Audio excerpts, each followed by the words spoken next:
All right, I will call this meeting to order. This is the subcommittee of the Task Force on Structure of City Government on boards, commissions, and committees. Roll call. John Rothschild. Here. Alderman Rebecca Kimball. Here. Eric Upchurch absent, and Margaret Maggie Northrop is absent.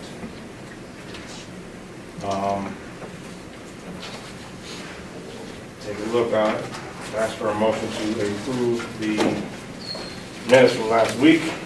Move to approve the minutes for last Second. week. Do you have a second, or any further discussion on these minutes? Any changes, anything?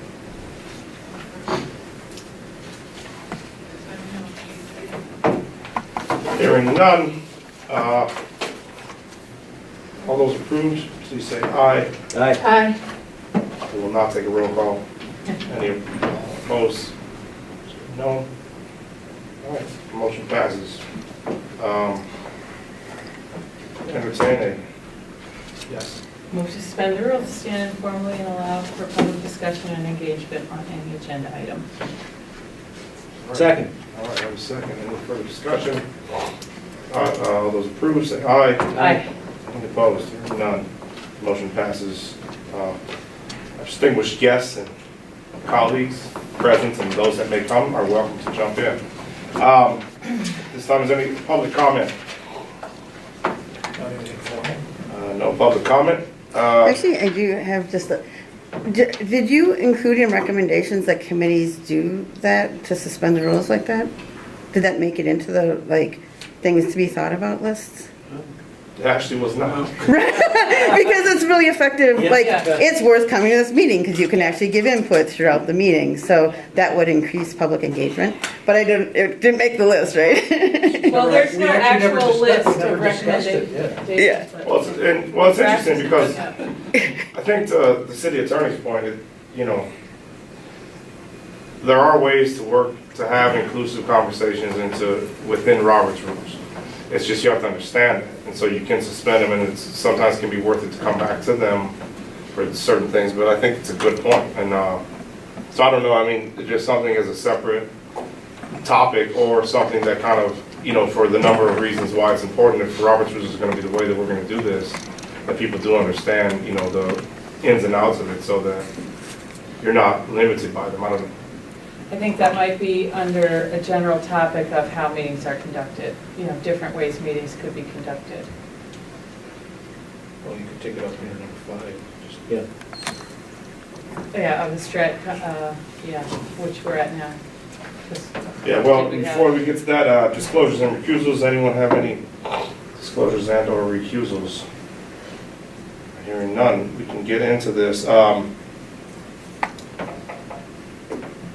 So we'll go to 5. I mean, I was hoping Eric would be here because I wanted to keep going with the point that he made last week.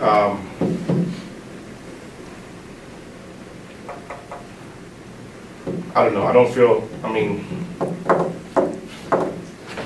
well, what do folks think? I mean, you can kind of look at this on its own. But there were some things that he brought up in particular about the authority of the committees, commissions, and boards. I don't know if we want to spend 10 minutes or something, just kind of, I will say, well, how do people Well, feel? I think it goes to the appointment question, right? Because he was talking about both the authority and the representation, and how committees are formed and who forms them, who is on them. And as I recall, we were talking about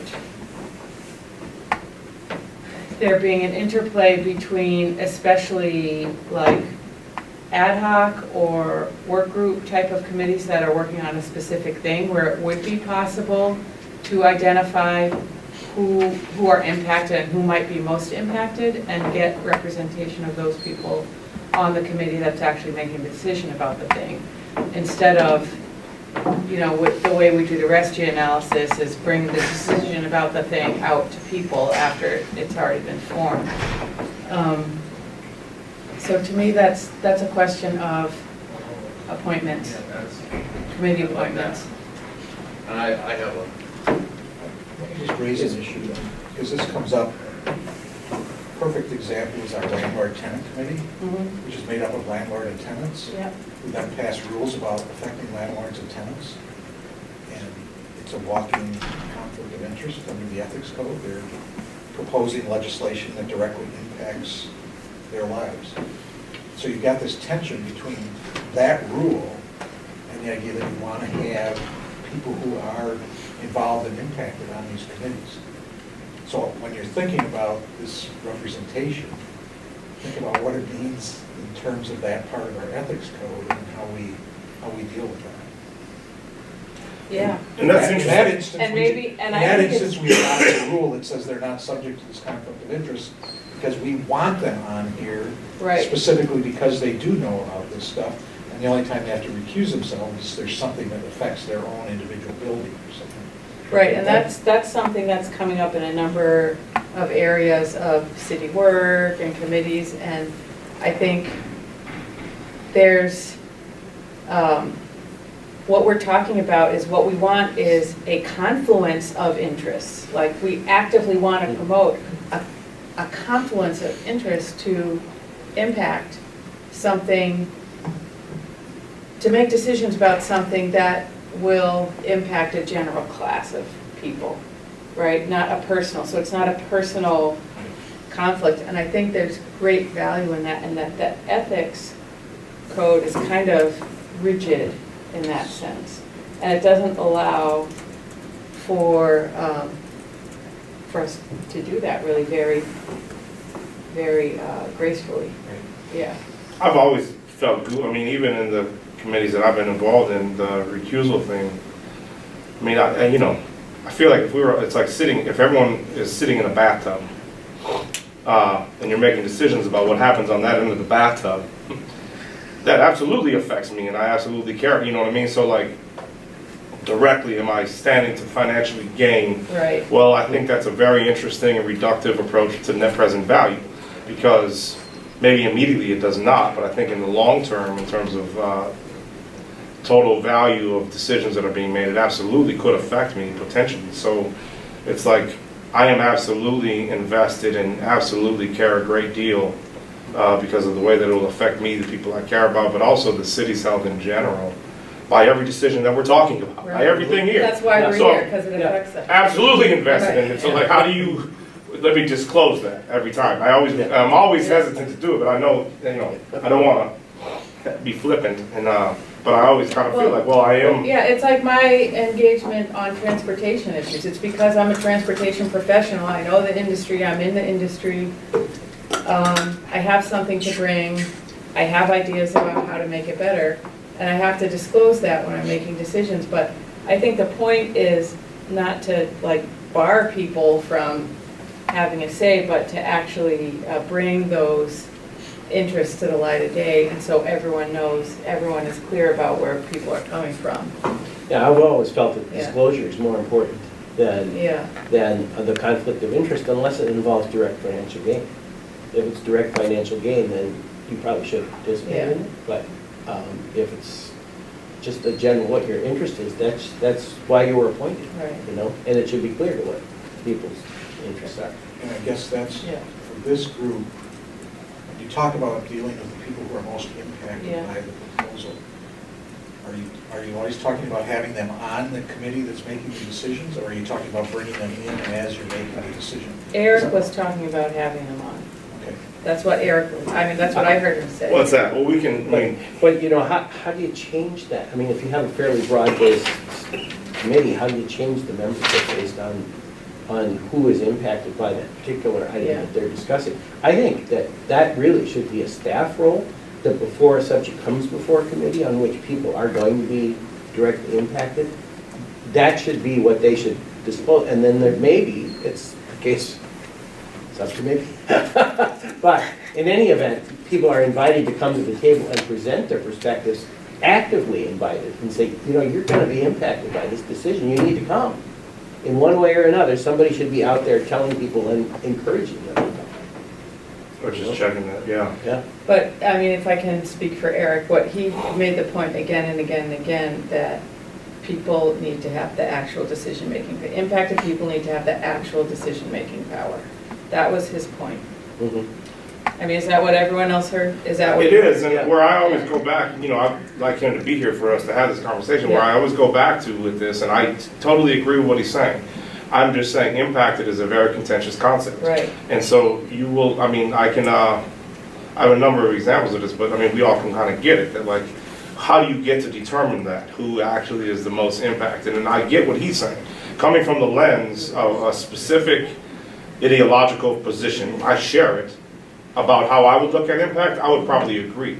I also know that that would not necessarily pass muster. So again, you go back to this thing we were talking about last night about whether or not the top-down approach is going to be the most effective at this, but making people swallow that pill, Yeah. that actually this is how we're going to determine what is impacted. I think you would have a huge opposition to that. Again, it doesn't mean we shouldn't recommend it. And I want to get to that. So real quick, if we could, I just want to, so the things that I have, and I want to make sure I get them, because for number 4 or 5 that were on here, appointments, authority and purview, size and number, and then the veneer and representation were the things about the strategy for addressing cons. Those are the cons that I had. I see that we have, for number 6, it's this idea of representation, so we can keep that separate. But if anyone thought there's other things that we should talk about during the time, number 5, just so we can go through these things kind of in turn. Just so we can kind of keep this, you know, I mean, we can just have a meandering dialogue too. Yeah. Just to put a fine point on the last thing you said, I think the more specific the issue, the easier it is to do to determine impact. The more general you get, the more impossible it becomes. That's all, I would say. Neighborhood issues, I would just, you know, and I want to, John, how are you feeling? As I chair this, I don't want to, what do you think about this concept of impact? Well, I said, I mean, I don't know how you get everybody who's impacted to be on the board or committee or whatever it is that's decided. I mean, that, without changing the membership all the time. So I think you have to bring in like a group of people who have a say in what it is.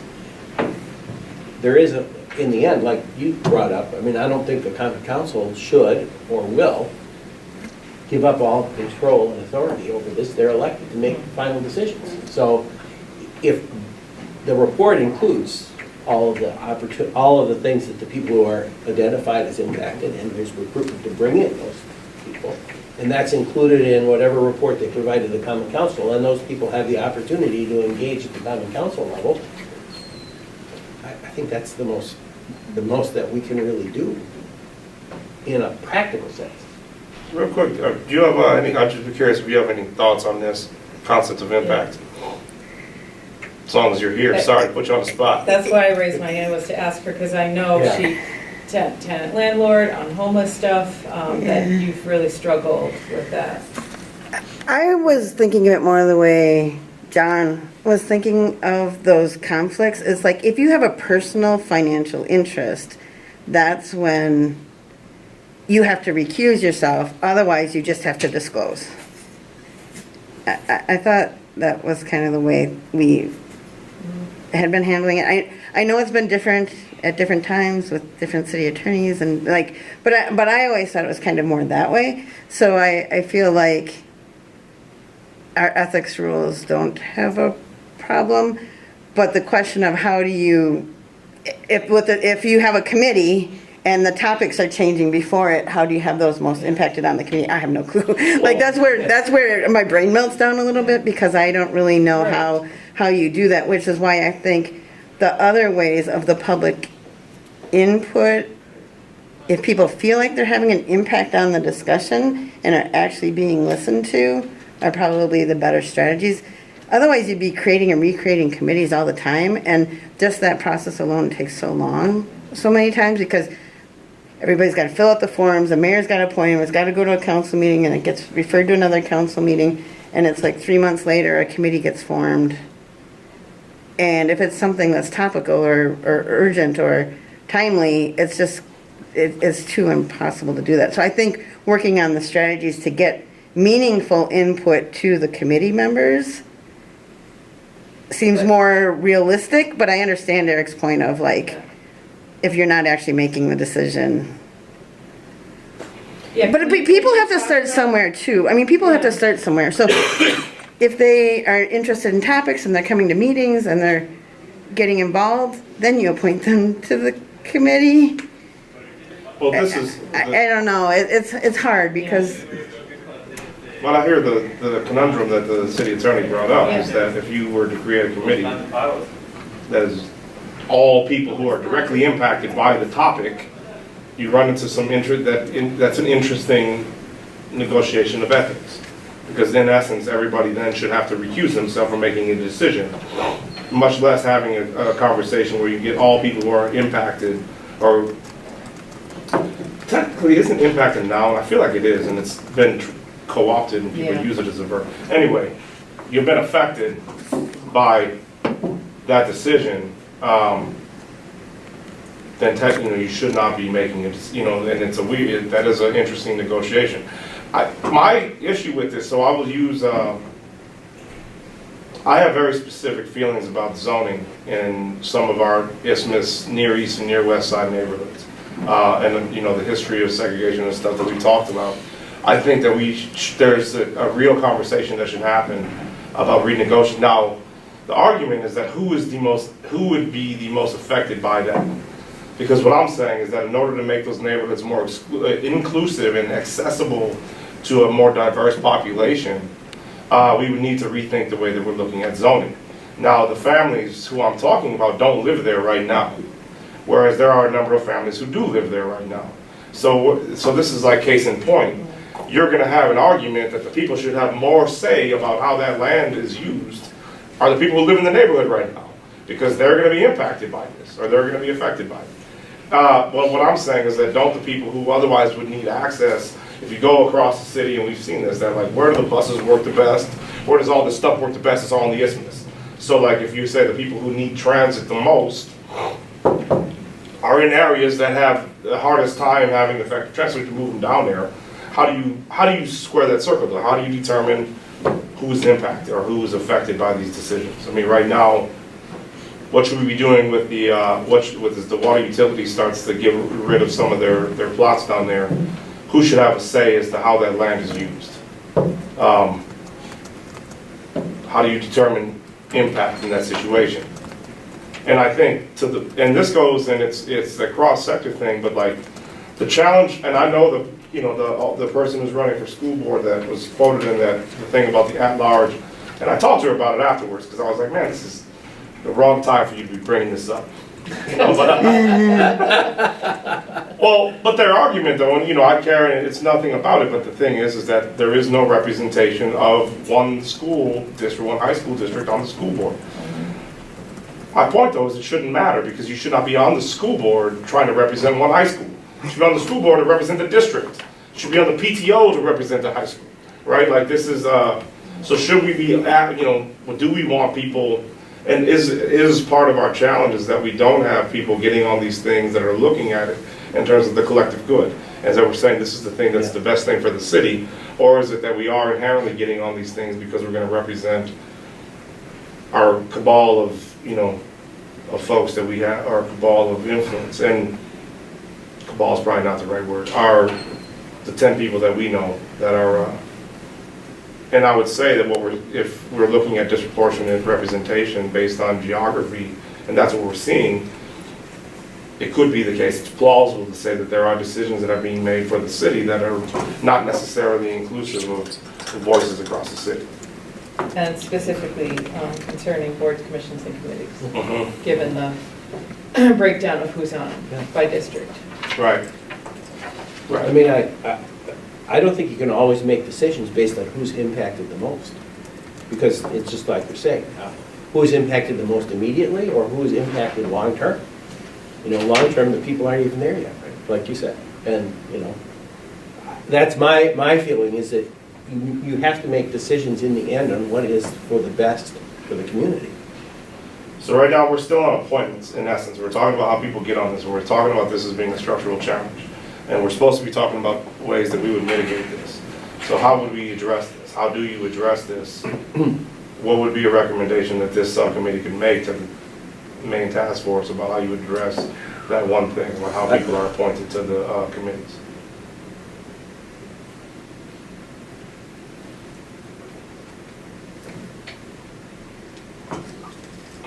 I mean, my feeling is that people who represent all kinds of sectors of the population need to be recruited to serve on committees. And I don't know how to do that, really. I mean, I don't know that anybody successfully come up with that, but isn't that the goal?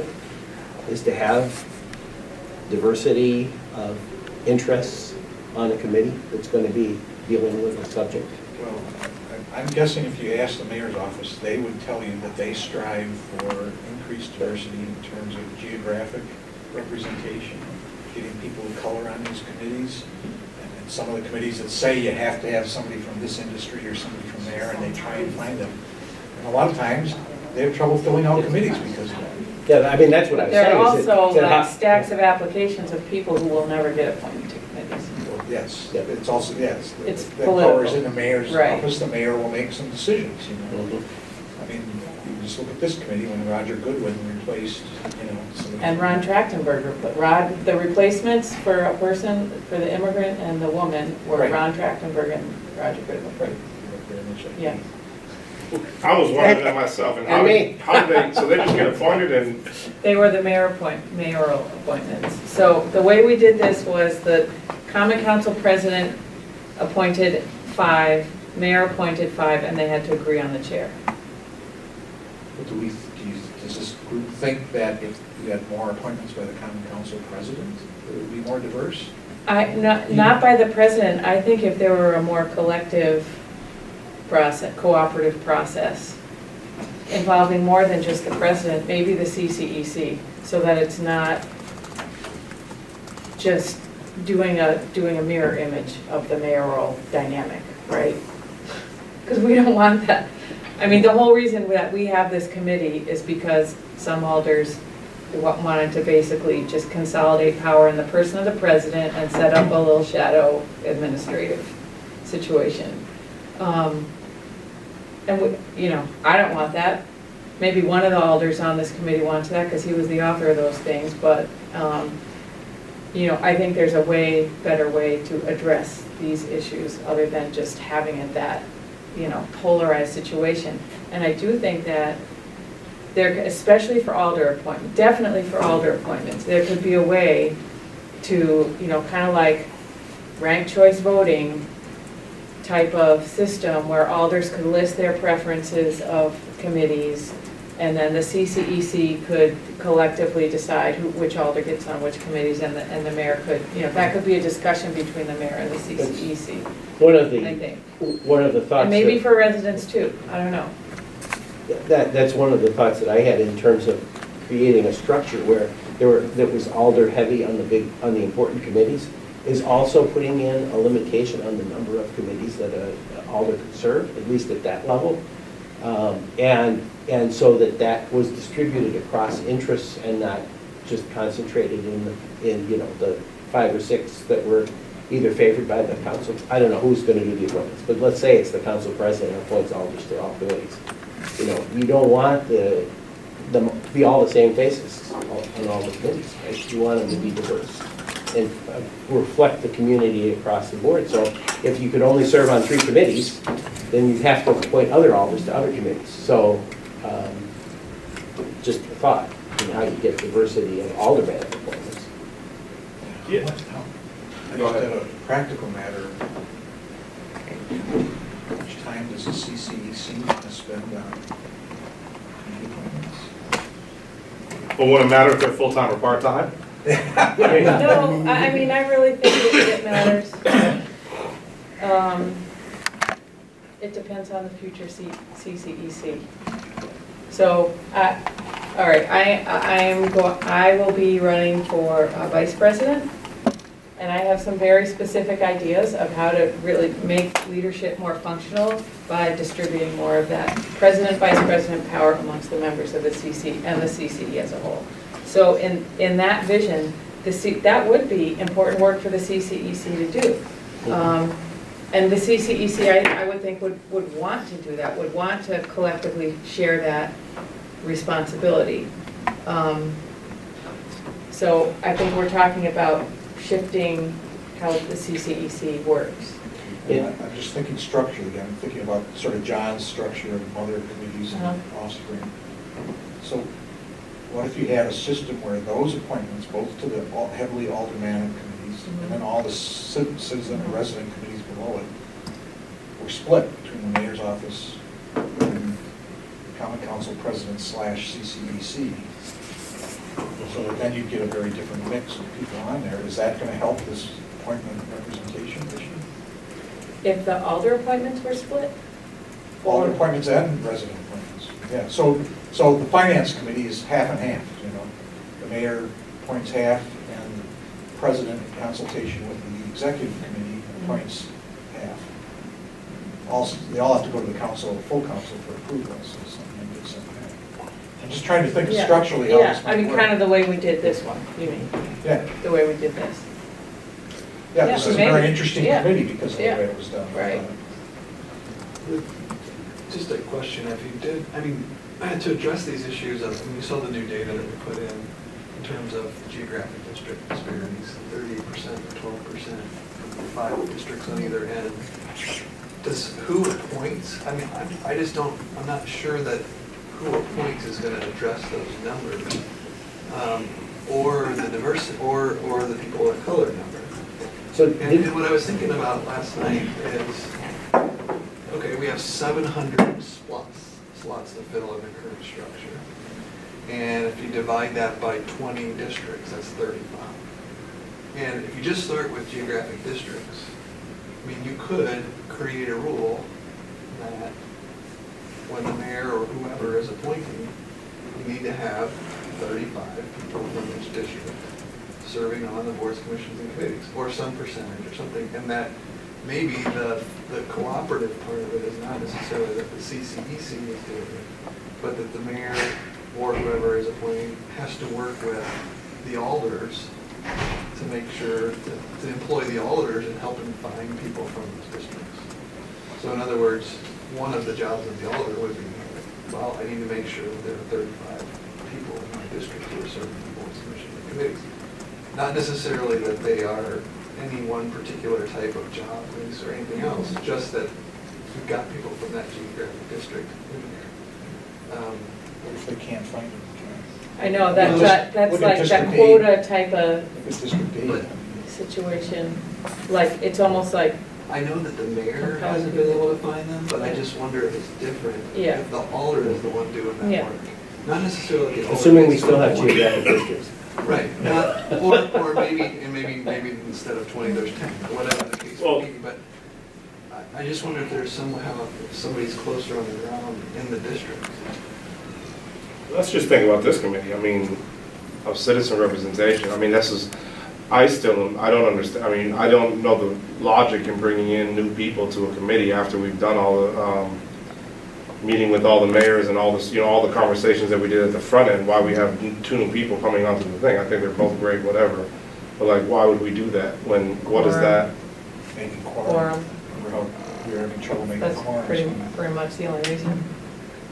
I mean, well, okay, so this committee though, okay, so like we have, not including alders, but even including alders, what do we have, 3 people of color on it? 4 Maggie, you know, like, We did have Jerry who left. I know, but I'm saying right now. Yeah. So when you look at, in terms of, and then you look at attendance, so in any given conversation, who is actually having conversations, and if you looked at where we all represent geographically, I don't know, John, you live in Madison? You live in Matty-Hatfield? No, I live in Texas. He lives in Illinois. Too sour. Damn, and I didn't disclose it. No, but I'm in, Yes, I'm a resident of the city. of But I'm in Madison, Dave and I assume I Adamsburg. got appointed because I live downtown. so you're in Mike's or which one? I'm in District 4. No, I'm in Downtown. Mike. Revere. So, and then, And okay. Maggie's Far East, she's in 17. I think that was one of the Eric criteria, Liddell. wasn't it, for appointment? But even there, it's interesting, because I'm looking at our thing, even Eric lives in Liddell Zellers' Uh-huh. district. So like in terms of representation on this committee, it's interesting. And I think the barriers to representation, as we've talked about, and this is something else, I mean, we can spend a couple more minutes about appointments, but it crosses into the constraints about serving on a committee, which goes into this question about authority and purview, right? Like, and what I was saying last night, I mean, I do believe, why would I, if I have a value, you know what I mean? Like, I had an advisor, she's still on my committee. She, phenomenal economist, whatever. I just say all this because it was contentious, but I'd always disagree. But she said when I had my idea, when I was a bunch of us Harvard lawyers and MIT economists, that were like, we got to start a consultant firm where we can work with people who can't hire consultants. And what she said is that nobody cares about what you're saying unless they're paying for it, ultimately. And so if you go do free consulting, your value is nothing because no one's going to listen to what you're saying. So the only way you're ever going to be able to, and I think about this with, like when Annette came to us and said that she needs $200 an hour, if I was Annette, I would say the same thing. Like, I'm not going to do a bunch of work for you guys, you know, you're going to pay me because ultimately if you don't, you know, now if I know, and this is how I feel in matters, is if I know you're going to take whatever I say as recommendations and you're going to actually use this work in my time, I'll do it for free. But if you're just going to use this as, you know, you waste my time, then I need $250 an hour. And I need a retainer. I need a 25-hour-a-week retainer. Because why would I be on a committee? Why would I get on a committee if I, you know what I mean, if I really care, you know, like ultimately it doesn't, there's no, you have no authority, you have no purview over the issue. And So even some of if we the, started, it is kind of a feedback loop of if committees were better functioning, if committees had more clear purpose, if their actions had, you know, reflected council decisions, more people might be interested in serving. so can So I, it's I'm kind going of to a feedback loop thing, and I think as we improve pieces of the system, the other pieces will be positively affected. What I've gathered on this question of authority is that, if I understand what people are saying, is one, you need to review the ordinances because sometimes they're sloppy in Yeah. terms of telling what people to do. Two, you've said that the committees need to have a plan and they need to be told what their role is. There needs to be some training Yep. on their role and their authority. And they need, the committees need to have resources to do their work. Work plan and resources. Yeah. And that would go, I think, at least some way towards solving this question of authority. And if you also do this thing where they have to sort of do the self-evaluation, if they look at themselves after a year or two and say, we don't do anything, presumably they'd say, well, you don't need us. And the solution, you know, a big part of the solutions to all those things is this independent office of community participation, which would have dedicated staff to, that's all they do, is work with committees Yeah, I to support assume that committees in multiple ways. encompassed in that idea would be recruiting people to serve on committees. That's part of the Yeah. engagement and participation. Yeah, basically what Lila does. Yeah. If this subcommittee wants to recommend that, I think you really need to be clear on what this office is and what it's going to do. I've Yeah. heard everything from being the people who take the minutes and put it into Legistar, to being the people who beat the bushes to get representation on committees. Well, not beat the bushes, but do all the administrative work and the communications. Like, they're not making the appointments. It would help us if But we're they're- trying to write the substance of the Yeah. report of this group to sort of know exactly what that is. And I don't know if the group is, you guys decided that. well, we could spend some time on that, because I kind of, I haven't shared, I mean, so not, I mean, it's hard, I don't want to, I mean, I talked about this before when Tori was in the room, so I feel all right saying this, but my experience with a lot of these equity positions around when Julie Nelson, and they started doing this in Seattle, where you started seeing this GARE and DARE and all these things, the Government Alliance for Racial Equity, what you started seeing is city governments just hiring a person to fill a role, not giving them any staff at all. And that was just kind of a CYA. We just hire the person, and because the hiring, you know what I mean, who you hire for that position and like who they're responsible to, and who, you know, that all matters a lot in terms of what their actual, whether they have teeth or not. And so, I don't, you know, it's just something to consider when we say we're gonna create, you know, the idea would be to create this office. Well, how would that thing be staffed? Who would it report to and what time, you know what I mean? Like, because if you get someone in there that, and Tori's great, I'm just saying that if you get someone in a position like that, you know, It would be way more than one person in that office. It's not talking about one person. I mean, the way I see it, I mean, if we're having people either be recording secretaries or do the training for recording secretaries. I mean, there's functions, so the Lila functions, there's some functions in the, what's that? The people in HR who do the training things. Something development. Organizational development, development. positions could be pulled from there. I don't know if there's any functionality in your office, like your office shouldn't be doing this stuff, but maybe, but there should definitely be some kind of city attorney presence for that work, just because of the legality of all that's going. I mean, I think it needs, if we really want to address, if we say this is so important, we're going to invest resources in making this whole system work better, we just have to do it. We have to do that, you know, and invest in it, invest in people with the responsibility and the authority to make it happen. You know, and to your point about the Tory position, that would, you know, bounce from the mayor's office to DCR and, you know, conflict, because it wasn't fully fleshed out at the beginning and given the resources it needed. You know, So I would argue that's my personal. interesting commentary about the chief of staff of the council too, but, okay, so, I was just gonna follow up on Rebecca's. I think one of the things that would make that, whatever they call office, more effective and easier to recruit people to serve on boards is that there were fewer of them.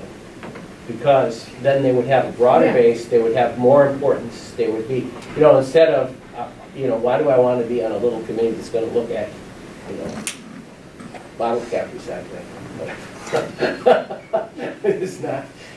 So I think that ultimately, in the end, reducing boards and committees and commissions and giving them clear purpose and all is really important in both the recruiting and in the quality of the work that they're going to do. And determining. you know, the Boston Health Commission has a person that's strictly, it's in essence what you're talking about. It's still just like 3 people, but it's an office of community engagement, you know, and this is their role. What I would wonder is if there's value, we don't have any more meetings scheduled for this committee. If we could do this in 2 weeks and meet just to go over this thing, to kind of flesh this out, just so we'd have an idea of what we're saying. Yeah. Because I do feel like it's very nebulous Yeah. when we're talking about it. It's like, And it's the answer. This committee is gonna have a cape, and they're just gonna solve it. But no, I think for all No, the, there are very specific things we have identified here that I think for staff people, that was their full-time job of dealing with it, could be addressed. city attorney's office, can we do that? Can we schedule another meeting for 2 weeks, Sure. just to go over this thing? That'll be the 31st. Yeah. I'm Okay. out of town, sorry. I could do it next week, but All right, next week. I'm writing my exam. We'll do it next Oh, week. If you guys can no. do it, we'll do it next week. no, I could do it on the 30th. Let's see. I could do it on the 30th, Wednesday. But I'm leaving that afternoon. I could do it Wednesday, 29th. also that I could do. 29th. That day's completely free for me. can I make a suggestion on this? If we could do it in the Why doesn't afternoon, that's Rebecca fine. write up a proposal Sure.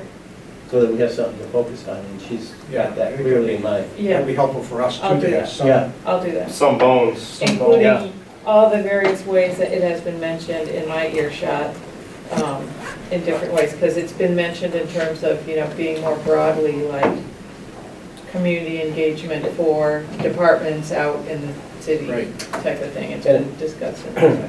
And I think we do have to keep in mind that we're not supposed to make recommendations, but whatever they're called, considerations. I'll talk to our chair about, Okay. I mean, all I'm saying is it has to go also, you know, have input ultimately from the whole task. Well, I don't know that we're even recommending anything, it's No, we're just more to just hashing hear it what out. this would Yeah, be. right. This is a- So that we can think about it. It's possible, just like the Rothschild plan is a possible way to solve some of the problems. yeah. So can we do 1 o'clock on that day? Yep. 1 o'clock on what day?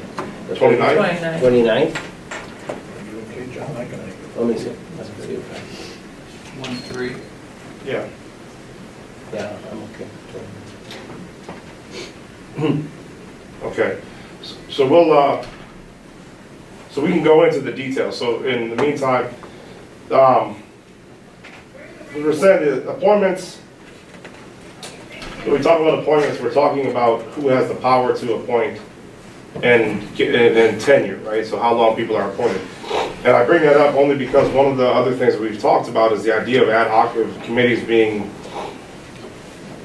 trying to move to a thing where the committees would be more ad hoc, except for your mother committees, which, you know, would be permanent, but introducing a culture of ad hoc committees with very specific,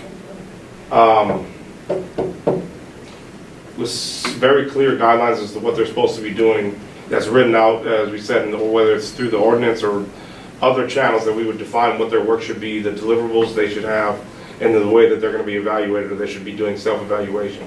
And what we have from that is more cooperative, and example would be more cooperative processes. So should the executive committee be more involved in it? Should we look at more of this example of joint committees, joint appointees between the mayor's office and the executive committee for both the alder and citizen appointments? Then we talked about this impact rating, and so we can have some assessment or some idea of how we're looking at who's going to be impacted and then making decisions about who should be on a committee based on impact. And then we had the conversations we had. Now, right now we're on authority and purview. And so one of the things that we're bringing up is that so some of the challenges that we're having with representation have as much to do with like whether or not it's really a valuable use of my time. And I think, you know, just taking into consideration, depending on a number of things that be going on in your life, you know, our time is very valuable. So it's like I don't have a whole lot of spare time if I have all these other things. Now, if it's a way for me to address the things that are the closest to me, then sure, I can, you know, be on that committee. So clarity of purpose is an issue. Ordinances are not always clear and direct, and there's not always training for a number of reasons. And we could, you know, for committee members to kind of orient them or to give them more guidance as to how they can best use their time and their positions on these committees. What we can put the thing about, is it possible to delegate / deputize committees that do not already have authority to implement or to make policy, or that they're not the final word? Is it possible to deputize committees? I mean, that was what Eric in essence was saying, is that if a committee is formed, they should be able to have the authority to make a decision, especially if that committee is made up of people who are the most affected by a decision that committee's made. And then when that committee makes a decision, that should be the final say. I'm trying to understand Yeah. that last point in terms of, are you suggesting that more of these committees would have final say without council? Well, this is my understanding of what Eric was saying, is that he was saying that, yeah, that these things should have more final say. I'm going to write that down as something we talked about. I'd like him to be here to talk about this, and I think, But I don't disagree, I just don't know how you would ever do that or how that would ever In happen. the context of the way the council is legally the legal powers of the council. Aren't all decisions appealable? At least to the council or to circuit court. I mean, Or some- to the, whatever it's Yeah, called, 'cause which some of these never, are- nobody ever meets, the Right. Administrative Review Board or something. Administrative review board, it's not once. Yeah. Zoning Board of Appeals doesn't go to the council, that goes straight to circuit. Yeah, by statute, Yeah, yeah. and for example, yeah, decision by the Equal Opportunities Commission on a discrimination complaint. Court. Somebody, they go to court, they don't take that to the council. But it would be worth clarifying with Eric whether he was talking about final decision-making that is not reviewable by the council, because we, in that initial spreadsheet, when we went through and assigned final versus advisory, we did assign final, even if it was appealable to the council, because it is a final decision that stands unless it's appealed. So even though there's purview from the council, it still is a final decision. I thought he was even more talking about, even if it was advisory, the problem, and I think Justice has said the same thing, the problem of being on a committee where you spend all this time, you do your work, you make a recommendation, and the council just says, for whatever reason, that tends to frustrate people from participating. Well, and something that I didn't recognize, and I should have probably checked into this, I don't have any faults, but the thing I did with the school board, in our rainwater, I got to know over the last couple of years, an interesting character, I like him, but he always makes this comment that the school board can change in 1 year, it can fundamentally change. And so if you're on a committee that's meeting for 2 years, the people who ask you to do whatever it was that you're doing are good chance they're not going to be there when you're done. And so why would they at that point, and a lot of them when they ran because they were going to change what all these other folks were doing. So like, why would they care what you came up with at the end of your thing? And I only say that because I think it'd be interesting to think about the way that the term of the council could have an impact on this. So like if the council is asking committees to look at things over 2 years, that they would still be there when that final, when that thing, there would be a good chunk of them who would still be there. So they ask for something, and they would be the ones who would get an answer to that at the end of that committee's work. And so they would be, in essence, still beholden to what they said. So if you change that to 4 years, that would have an impact on the, And it's also one of the considerations in having staggered terms. right. But you don't have a massive turnover all at one time. Right? Well, this So- task force will be a perfect guinea pig to test that theory. Right. You have half the new council, and they'll come in and say, what is this group, and what have they been doing? Yeah. Right. Yeah. So, okay, so we should ask, Committee on Police Yeah. Policy, it'll be 4 years before they're done. who's this? Ad hoc Committee on Police MPD Policy and Procedure, Right. 4 years. So, right, so, and sometimes, I mean, depending on what you're looking at, for something like that, you kind of need longitudinal data Yeah, to be able to make it to bring up considerations. yeah. Other things about authority or purview of committees. All right, let's move on to size and number. And then we can go back to this, what's technically number 6. I think we've touched on it a lot, but for agenda items, but the size and number.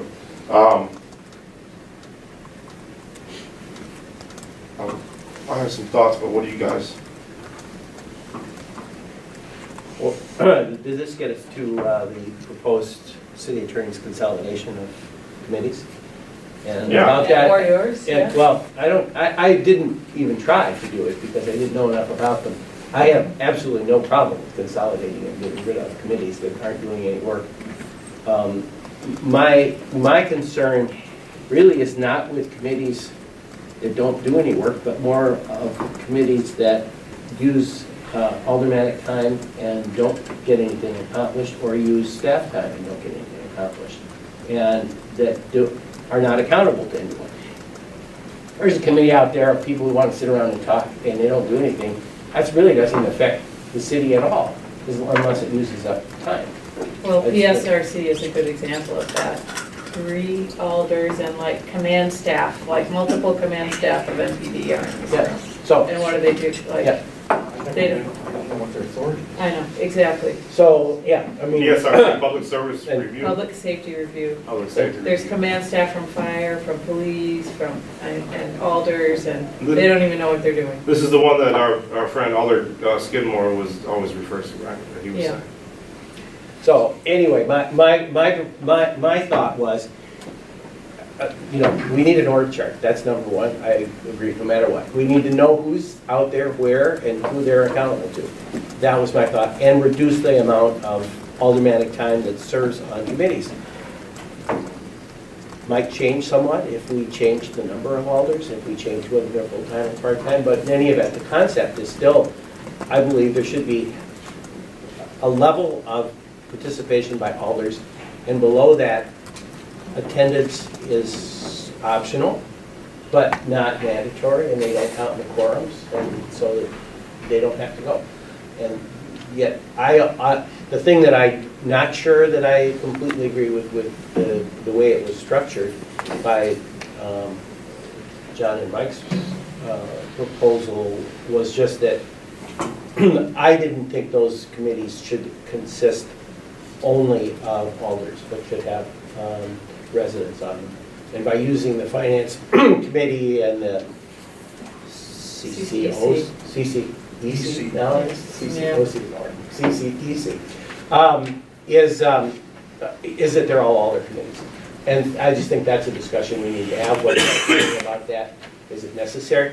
I mean, I could see having all those committees be all alders, but I think there's a value to having citizens on them, and the citizens that come from the organizations that are assigned to them. And I tried to create a couple of new committees just because of subject area, so that they became subject area expertise on these other committees.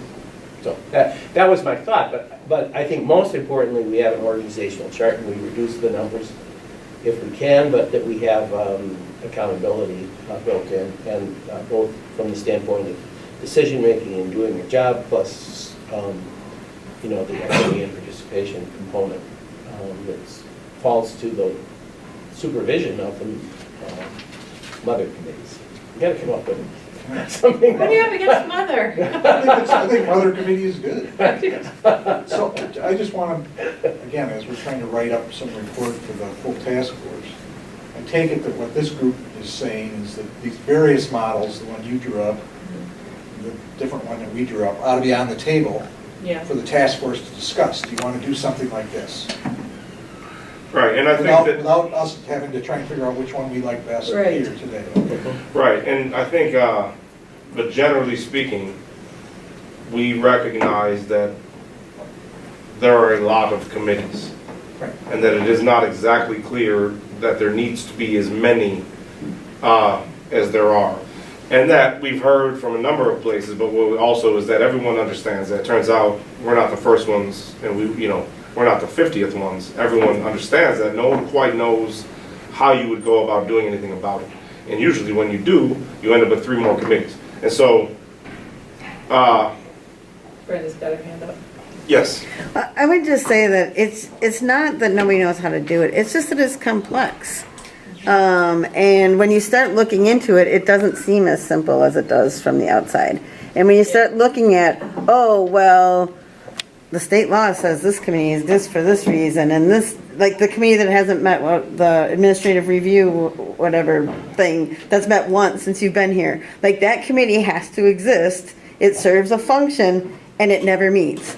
But it's gotta still be there. So there's lots of weird, quirky explanations all over the place.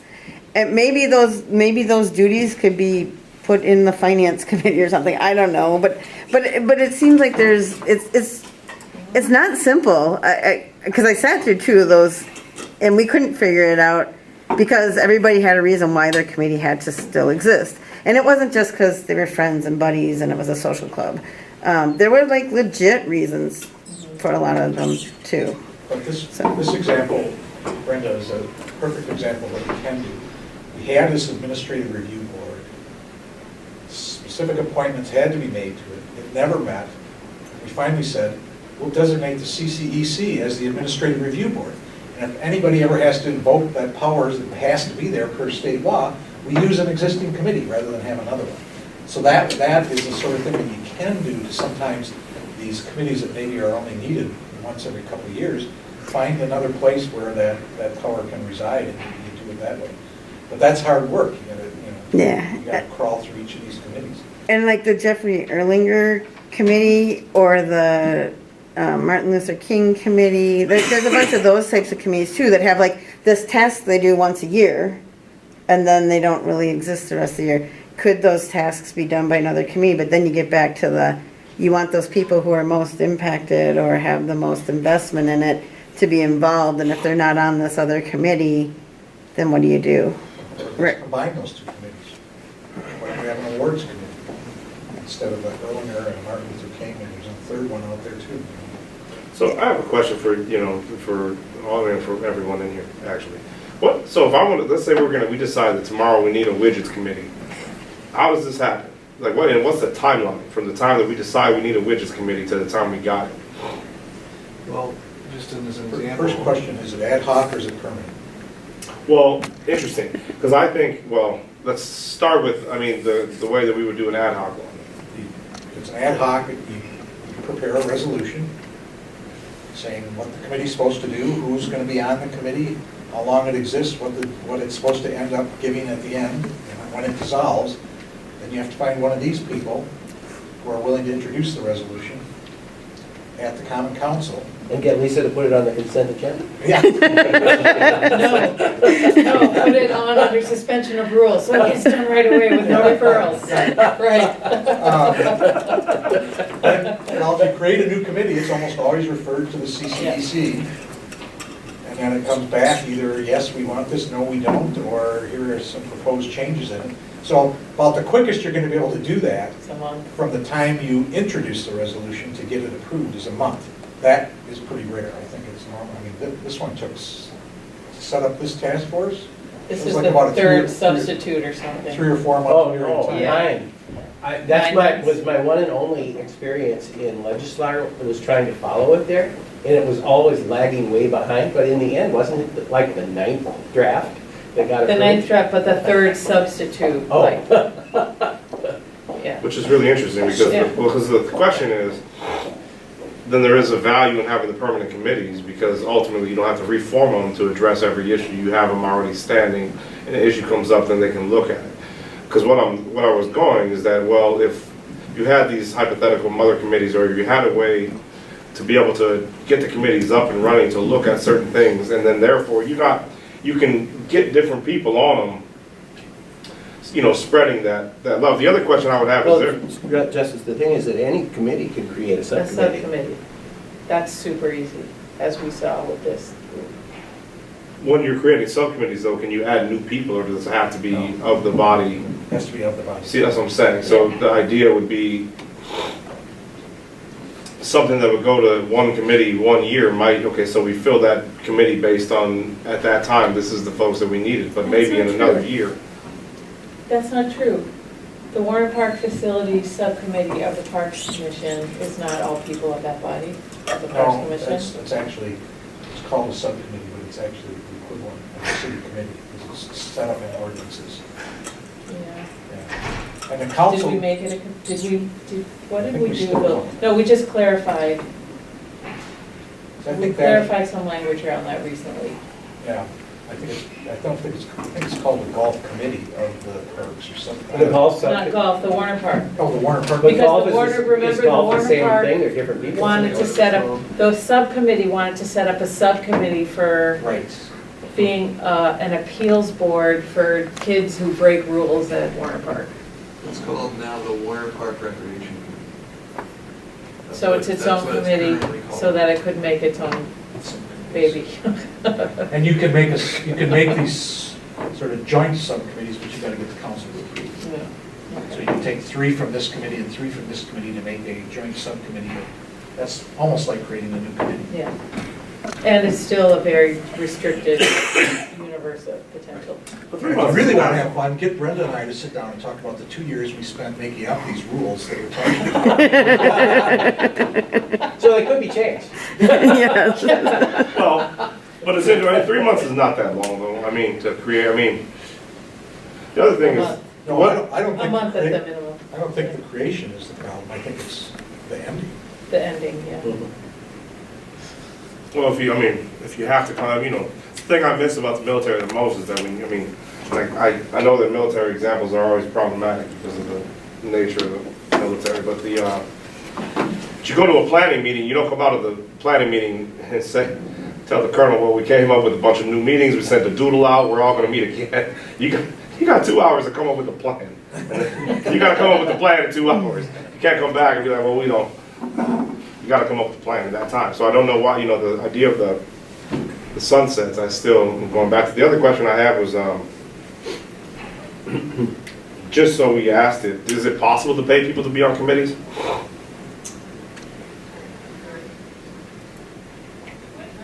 Never thought of it. Some committees, by statute, the members get a per diem. The board of public works or something, I'd have to check. What? County board does. What does? County board. County board does? Yeah. Oh, for committee work? Not for, well, some committees do, like the airport commission, but they also got a stipend for going to their Yeah. Drive. board meeting. I'd have to look at it. Yeah. I've never done it. I know when I In was. addition to what they get paid to be on the county board, Yeah. they get additional money for every meeting they attend. Yeah, and it used to be like if it went past midnight, then you got paid for another day. Interesting. Oh, that's a terrible.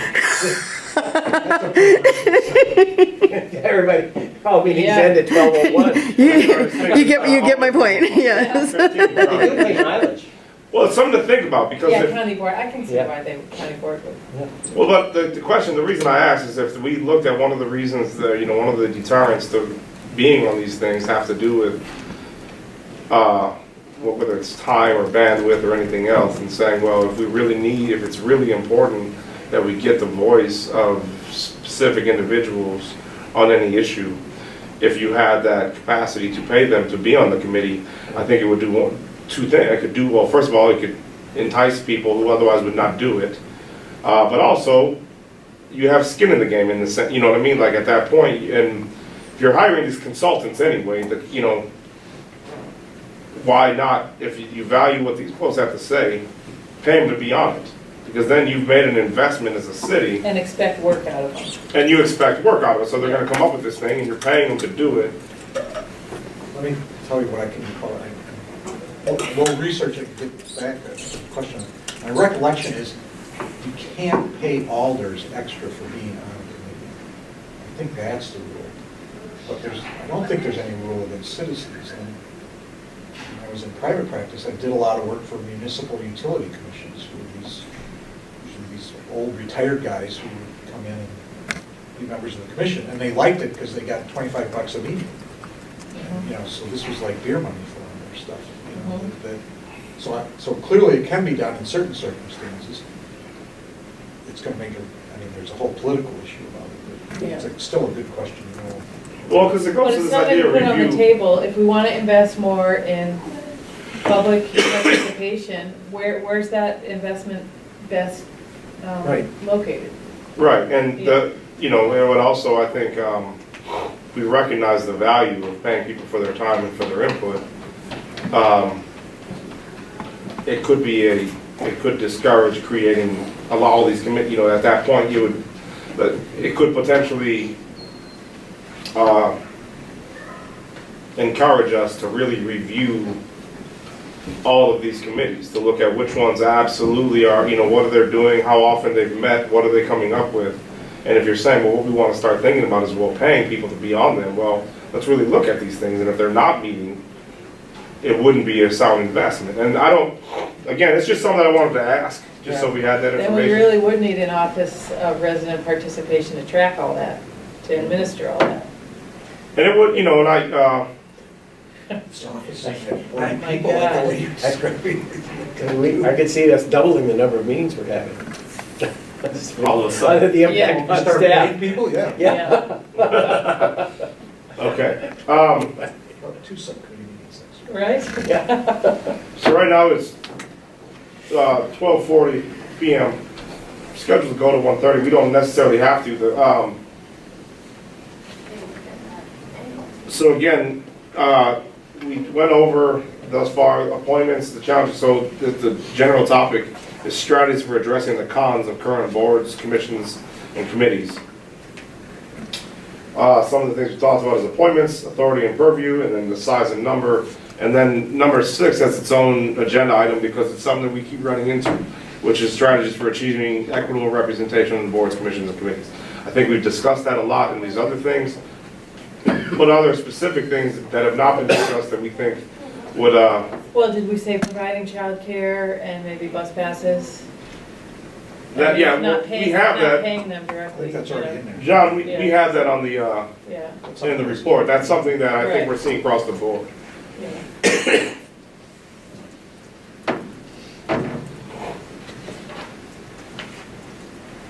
Just the idea of authority, well, we don't have to repeat the stuff, because a lot of these things feed into this. Other things?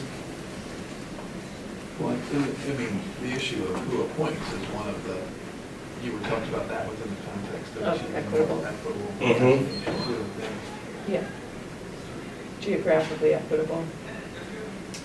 Yeah, and it, no, I mean, city attorney mentioned, I mean, I know you're in those things every, what is it, every other Tuesday? The mayor sits in there with his group and goes over all the committee people?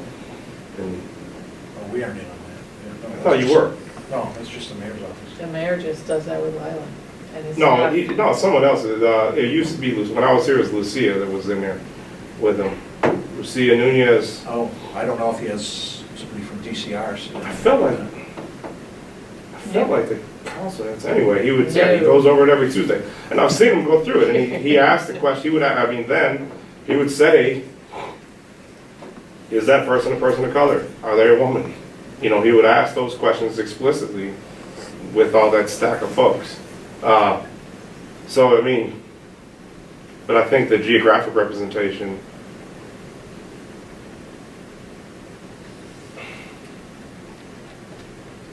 It's going to be tough for some districts. Yeah. well, if there's 20 districts, if there were 4, it'd be a lot easier. Yeah. Which quadrant do they live in? But then you start having disparities within districts.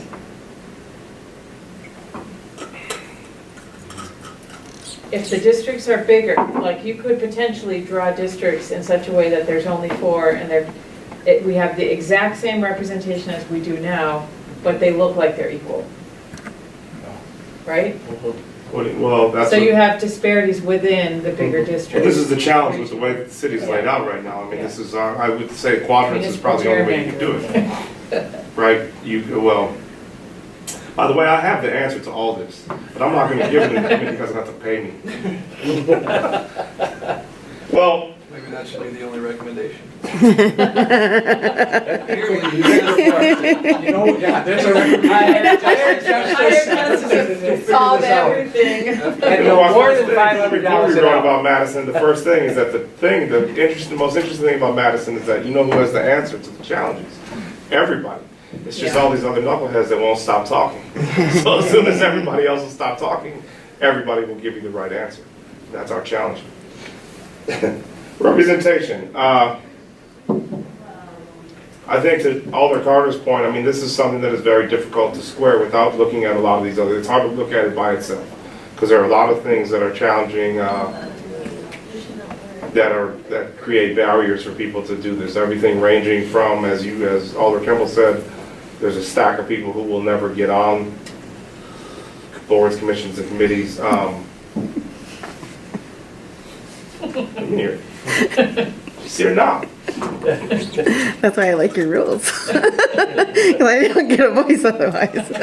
You know, so the selection, you know, so there's that, the internal politics of the city.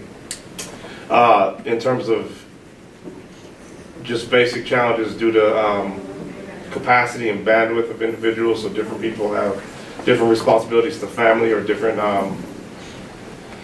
everything ranging from responsibilities to family to mobility. You know, if everything has to do with people having to come to one central place, you know, then there are issues with mobility that can create issues and challenges, transportation, childcare, and then everything else that we kind of, what's that? Yeah. Use of technology is another Yeah. one you guys have. So, Yeah. Virtual Technology, yeah. participation. one A lot of of these the, issues, I think, are in there, if we Yeah. can pull them Just reorg. Yeah. And, yeah, we've talked about them, you know, for council input too. One of the things that I thought I would try to do after we discuss it tomorrow is that for the next meeting, have like maybe 20 minutes, a presentation from the folks at IT about what their capabilities are, why they can't facilitate resident participation and participation by people who are on boards and commissions in a way that would more encourage participation and the equity issues. And I'd like that. For this committee? No, this would be because we already have it scheduled and it is the topic we'll be discussing in a week, is, you know, ways of resident participation for council decision making, but it would also tie in with this. Oh, okay. And to have them come and tell us what they can and can't do and why. So IT for department. the council subcommittee meeting Right. a week from tomorrow? Right. Okay. And I'll bring that up at the meeting tomorrow. I intended to bring it up in the meeting, but it kind of fits in here too, and we don't have a meeting scheduled soon, so I thought maybe do it then, because we keep hearing things they can't do. I'd like to know what they can do and why they can't do them. And I'm sure Eileen would too. But I just, you know, what are the barriers? I mean, is it money? Is it product? Is it just nobody tells them that they should be? I don't know. And I just like to hear what they can do. Because obviously there's a lot of things that you think they can do that they seem impossible to do. No, I'm sure I can guarantee you that one of the barriers would be money and staff. Yeah. But, you know, how much of a barrier is that? What's it take? I mean, you know, it could be a recommendation from us that they get money to do these things. I just don't know. Or a recommendation that the city has to do what it takes Right. to allow residents Yeah. to participate remotely. Yeah. Whatever that takes. Yeah, and I don't know if they've been told that's a priority or not a priority. They haven't. Okay, well, okay. The city doesn't encourage this remote participation. You Yeah. guys have seen that. So Yes. If that's something that is going to come out of the task force, and that's going to be a priority, then I think you're going to have to be very, very clear about it, and whatever money it costs, the city should start investing in it.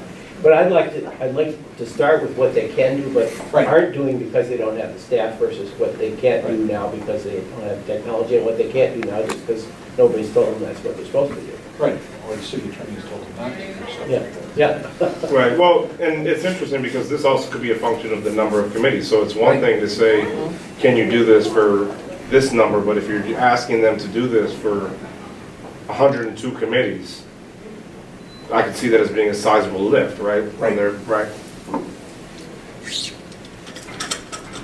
I mean, as you've seen, they've had trouble scheduling coming to some of our meetings to televise it. Yeah. They've got to know a certain amount of time in advance, it's got to be a certain kind of room, and those sorts of things. And that's just city channel, that's not IT potentially setting up like a Zoom or a, you know, Right. more, a different kind of video engagement. And maybe they're not working well together, because as I was thinking about it, you know, John was telling me that, you know, you can't log in to do Zoom because of some reason that they say. And yet on the other hand, I could log in to, on the city channel and watch a meeting that was going on, which Eileen could have done. You know, it was just it wasn't sent out on cable TV, it was only sent out on the internet. So anybody should be able to log into, if you can get a camera in a room, and pick up that feed from City 12. So, No, we need to get a group of middle schoolers on this thing. They would have figured out this right, thing. yeah, right. Somebody who It's understands. probably 17 apps that we just Yeah. don't know about, that they're like, I'll show you how to do this. And Brandon tells me she can stream from anywhere as long as her equipment's set up right. So, Well, City Channel is now part of the IT department. oh, they are, Yeah. okay. Huh. They're no longer, that's where they ended up. Oh, When they eliminated a department and moved them into IT, so. So the IT needs, something So else. we'll contact Sarah, and I don't know if she's the person or somebody else up there to see if they are available. Maybe for the task force though, right? For the whole task force? Or, well, I thought we'd start with the subcommittee because we don't have another task force coming up, and we're discussing this at the next, we will be next Friday. should we do it on your next Friday one? You just do it so that we have them there, so that they're thinking about us and we're thinking about them and what their limitations are. As we develop, we're gonna make a bunch of IT-type recommendations, I think. We ought to know what they can and can't do, because as Rebecca pointed out, we should have dollar signs on some. And there's nobody on this committee that's not on that committee, Correct. so that's fine, let's do it Yeah. that way. Representation, I want to bring this up, it's another one of those things that I really wish Eric was here, because he can articulate a lot better than I'll be able to. And it's also a point, where he and I go back and forth. I mean, what this idea to rethink the way that we think about what these committees are, the way that they're structured, and have them as, I don't know that he means geographic, but have, have voices from different communities. And one of the issues that he and I go back and forth on is I understand community as a verb and not a noun. I think when you use it as a noun, it gets very ubiquitous in the way that it's applied. However, to have people, again, who are most represented or most impacted by issues, to be able to, in essence, instead of having them join a committee, is to say that we need to do more in reach, where we're going out to them, letting them form or letting them be created, and then finding ways to take input from them on decisions that are made by the city. Again, he can articulate this a lot better. Where I go back to is that sounds a lot like neighborhood associations to me. Now, a question I have, do neighborhood associations have to submit, how do you become a neighborhood association? Get your neighbors together and you say we're a neighborhood association. Well, that's interesting. So they don't have any type of oversight in terms of elections, in terms of membership. Well, So my question the is, city has pushed them away. You're not part of the city. You're whatever your local private organization is. And yet, when it comes particularly to land use, they have huge power because they're a neighborhood association. See, Jewel could come into that new office too, and the neighborhood associations, and there could be some oversight. well, because my question is how do they have any authority over? They don't have authority, they have political pull. They have political pull. And And some The are, alder in Because the alder in yeah. the district may not want to anger the neighborhood association because of someone who's going to challenge them in the next election. But also, it's easier, so for example, in proposed, someone on the street wants speed bumps. You have to get petitions, you have to get a certain number of residents to sign petitions, for or against it. And if you have a neighborhood association, it's a lot easier to do that. It's a political power building entity, basically, within the city that has an effect on different processes. What you are talking about, I think, is something more like community councils that they have in St. Paul, and Right. there was another city that had them. I think if you remember that, they have positives and negatives also, in Right. terms of they're more formal. Yeah, but over time, they get sort of, Yeah, but over time, they tend to get a little ossified also, and it's the same people over and over again, and the idea that it was gonna reach out to those who are underrepresented, fades over time because some people get into it and love it and keep doing it, so I don't have an answer for it, but I think what you're talking about is something more like that, where there's a more formal relationship between the city government and these, whatever the local organizations are. yeah, and again, I just want to make sure I get that down in terms of, because where we are right now is agenda item 7. So discussion of strategy for receiving resident input on issues that come before boards, commissions, and committees. And it's interesting because I feel like 6 and 7, all these are very closely aligned.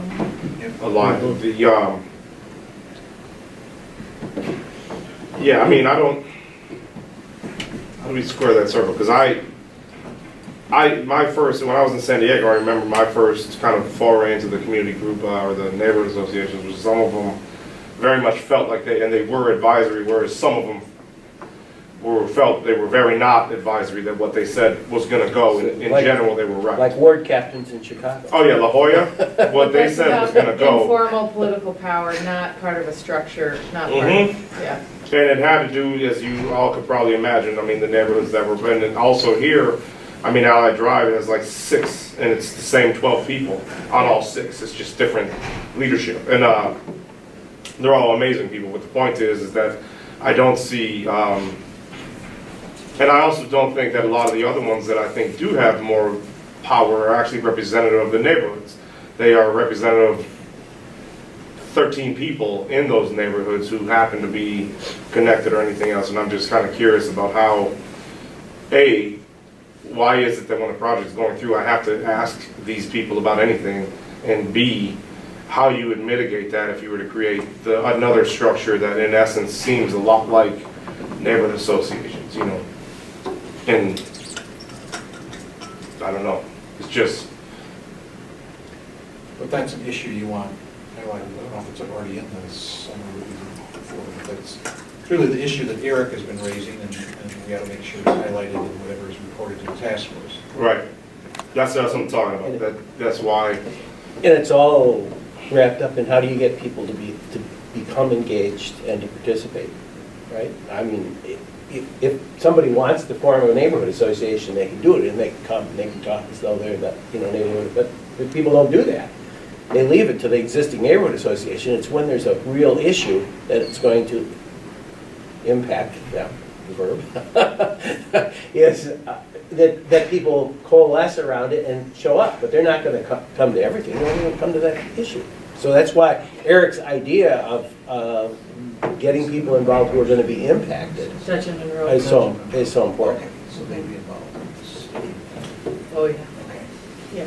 yeah, no, I totally Yep. agree. I mean, there's also stuff like how do you define, I mean, you want to get people fired up in the Marquette neighborhood, ask them where the boundary is. But you got to do it, you got to do that when 10, 11 people and sassy people are in the room. You got to say, well, where does it start then? And what things should they have purview over? Why do they care about what happens at Shanks Corners? It's a Well, serious thing, that thing in the Willis Street Co-op driveway. Anyway, everything involving Edgewood depends on which side of Well- of Edgewood it's going to happen on as to which neighborhood association is going to care. so that's interesting. So this is the questions that we would have with it. These are challenges that we have with resident input. Is that Take a look at where I live. There's a neighborhood association. It has never met. There really aren't any big issues because it's a bunch of, it's pretty upscale development out there. But it exists. And if you want to talk to Jewel, she'd say, oh yeah, there's this neighborhood association, Faircrest neighborhood. Or my neighborhood association, which was kind of dormant for a number of years until someone from the Turner Avenue neighborhood moved into it and said, the city is going to force sidewalks on all of the streets that have no sidewalks by 2022, and built up a tempest in a teapot around that, reinvigorated the neighborhood association, and just got it super active on that one issue because they knew the alder from their former neighborhood told them how to do that. so if we put this a different way and said why, so what are the challenges right now? Okay, so what are the challenges right now of receiving resident input on issues that become before boards, commissions, and committees? And because if we have a platform, I know Marcia puts out a very thorough weekly bulletin of everything that's going on, and she lists every committee and commission that's meeting in the week. And I sent out a note asking people to come to this, and no one came. I mean, but the point though is that it's an interesting thing that what is the way that you would, and why, if we already have these structures, right? So if we already have neighborhood associations, how come they are not effective at getting resident input to boards, commissions, and committees, or are they? They are on neighborhood-specific issues. They are on certain issues. Yeah, Some of, I guess I'm not sure how much this is structured. This gets back to transportation issues, childcare issues, how much money people have, how much time people have. Because I think things like neighborhood associations and these committee meetings, they're going on all the time, and people could participate, but they've got lives. Or they don't have enough money, or they don't have a car, or whatever the reasons are. Or they become somewhat agnostic. I mean, if I'm just trying to figure out how to pay rent, it's not that I don't care about Judge Joe Square, I just don't have the time right now to figure out all this stuff about that thing. And on some level, I mean, goes into the thing that we do have a type of representative democracy. Right. Where the reason, I don't want to know about all those Right. things. I try and elect the Let's let person them do it. to go deal with all that stuff. And generally speaking, and then when I have an issue, I like to let them know I don't agree, and the next time, the next go-round, maybe I don't vote for them, right? Back when I lived in the Regent Neighborhood Association, I stopped going to Regent Neighborhood Association meetings because every time I went, they'd ask me to defend what the city had done. So I decided it was way too much hard work, so I stopped going. Why is such and such's fence 7 feet tall? So I'm here. Well, there are, I think, But very, people, you know, people's attention and how they understand things is really interesting. So last night, at the Arts and Literature Lab debate, mayoral debate, where 5 candidates were there, they all mentioned the primary multiple times during the debate. And at the end of it, the guy sitting in front of me got up and was talking to his seatmate. He's like, there's some really good candidates. They should have a primary.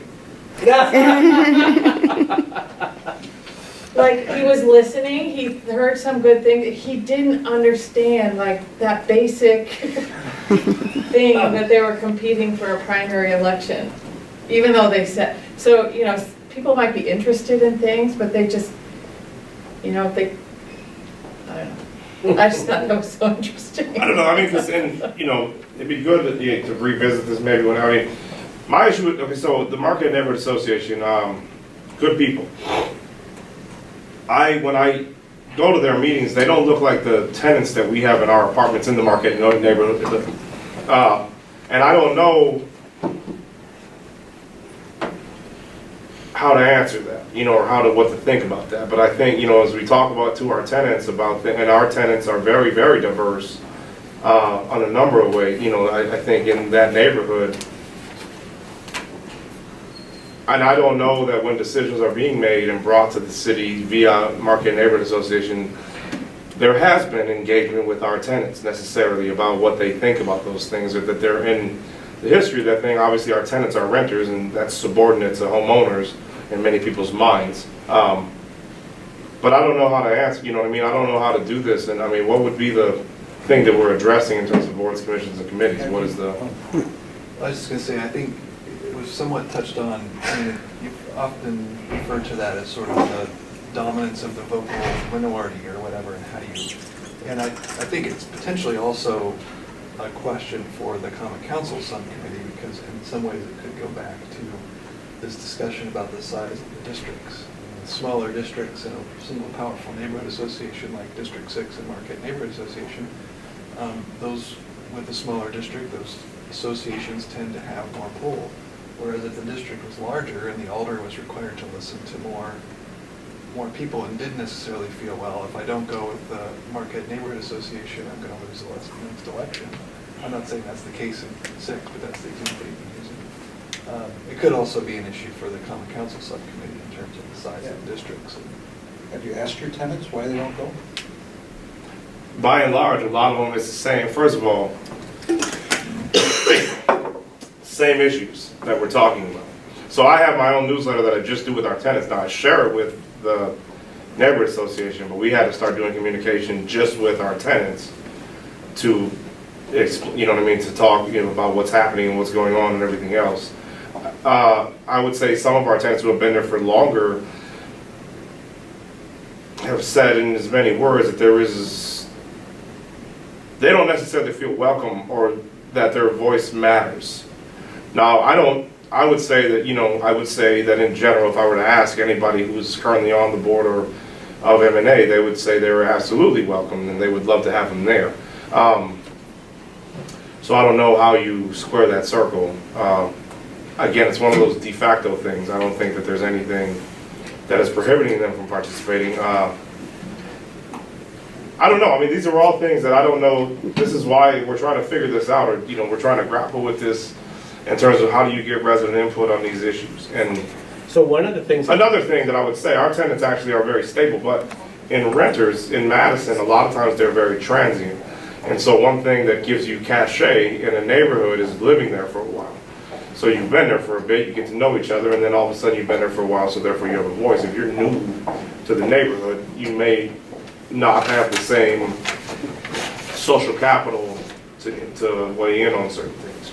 It's not So- only that, but like, I was the neighborhood association president long time ago in Old Marketplace, which is basically James Madison Park. And if you've got 85% renters in your neighborhood Yeah. association, how do you communicate with them when you have no resources?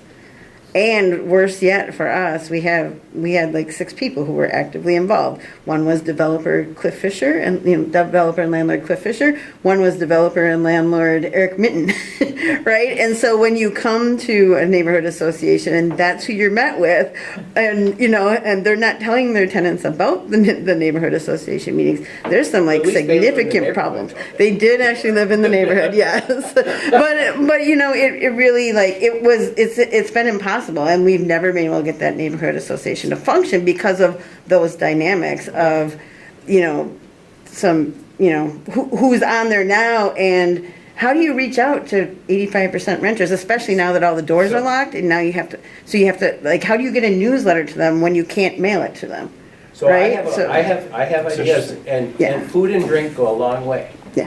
And I can tell you that there is an alternative to Capital Neighborhoods Association that exists in downtown Madison called the Downtowners. And it has a developer component to it, but it also is a lot of tenants. And they have social events downtown where they have food and drink that are provided by other people. And they come, and tenants come, and they're there, and they're probably temporary tenants, but it coalesced around the Providence Hotel. And they had presentations about it and so forth.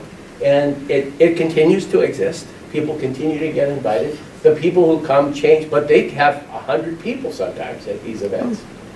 And, they meet in a bar sometimes, or on the rooftop of an apartment building. So, I mean, there are ways to get people involved in an issue that might not have otherwise cared at all.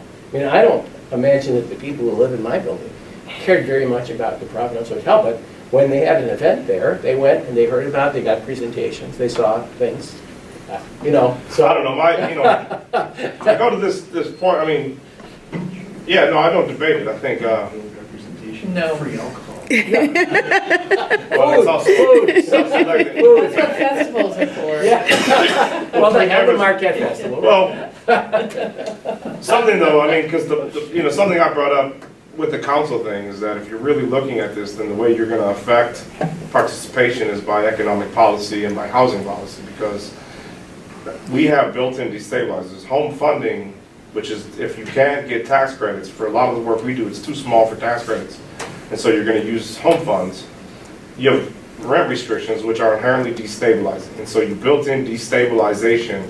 So a lot of the populations that I'm referring to, and I think, say Eric is talking about, there are a number of things that economically present challenges in terms of being involved in a lot of these things. Because right now, the thing I'm worried about right now is not all this other stuff. It's a very basic, you know what I mean? And housing stability is a huge issue. And so if we really were trying to do this, the way you would address this, to me, is by looking at, again, land use and housing policy and a lot of our economic policy. So it isn't something that you could do. I don't know that it's as simple as just saying we need a new vehicle. Because, again, we went down that rabbit hole, because the question I would always say is like, okay, what you're talking or what we're talking about with this sounds a lot like neighborhood associations. And we just came up with a few different reasons why neighborhood associations are not always an effective conduit of the voice of all the residents in an area. I don't know if is there anything else that any other points that we have to make about the challenges with this? We understand that there are challenges. I think they're very difficult to understand how you would do this in terms of the structure of government, or the structure, in this case, of the boards, commissions, and committees. I mean, this is one area where I thought maybe somebody from the outside might have some ideas on how to go about bringing people in, I don't know necessarily who it would be, but people who have done it for other types of developments or projects or something. Is this where, I mean, probably not in the context of, but we could recommend that from the city, engagement. What I hear from a lot of them, though, and this is just anecdotally, but is that you got to hire them, and they will go get all their, you know what I mean? Which is in essence, like, all right, that's not getting them involved. That's us paying you, and then somehow you are the person who's going to be able to represent them. It gives you a lot of. Yeah. All of a sudden, you became very important. Well, Because now you represent all these other people. Well, in a representation standpoint, but from a standpoint of, I mean, and I think we still have city staff, quality people, quality and productivity people, they may go by a different name now. I mean, when that was all the rage, they hired people who actually previously had been consultants or out there, they hired people to come in and do that for the city. So, I mean, along with Or the with your office component, this should be a component. You have Right. to hire somebody who's, their job is to go out and talk to people in the areas that are going to be impacted or maybe impacted. I think there's something bigger here, just about broad civic education. Community-wide, broad civic education. Because most people don't know anything about city government. No. I mean, the general public, no matter what neighborhood you're from or, what demographic you're in, really, most people just don't even know. And I think there's some recommendation we could come up with around that. Helping people understand how they might why it's even relevant to their life, generally. I read a report of I think it was a Pew study, and what they said is that people who read newspapers are people who tend to be civically engaged. Well, I don't think we can get people to read the newspaper anymore, but, if you read the local paper, there's a lot of stuff that isn't in there. So, I mean, I don't even know how that helps them, but. But there is some stuff still in it. There is We do stuff. still There is, have a couple yeah. of local government reporters. Well, I mean, what you're talking about, that would be something that you would have to work with the school district or something on. I mean, we used to have to take at Madison, we had to take a class in senior year. It was called decision making, but what it was basically local civics. That's what it was. Aaron Cohen taught it, and we had to learn about, that's what we talked about. We had trivia about all this You don't local even have to stuff. go there. Do you ever listen to 98.7 WVMO? No? The Voice of Monona. It's a little Monona radio station. It's pretty awesome. Brenda, I think you would like a lot of the music that they play on it.